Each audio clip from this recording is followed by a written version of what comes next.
How to properly install Brave browser on Android TV.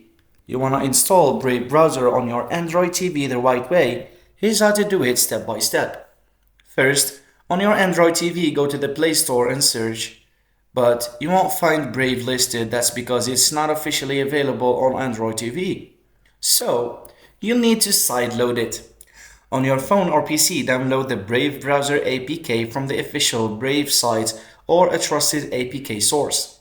Now, on your Android TV, install the Downloader app from the Play Store, open Downloader, allow permissions, and enter the direct URL to the Brave APK file you downloaded.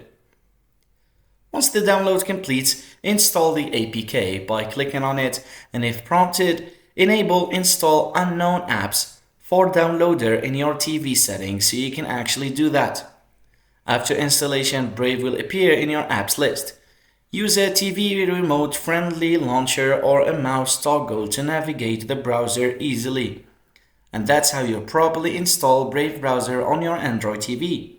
Thanks for watching.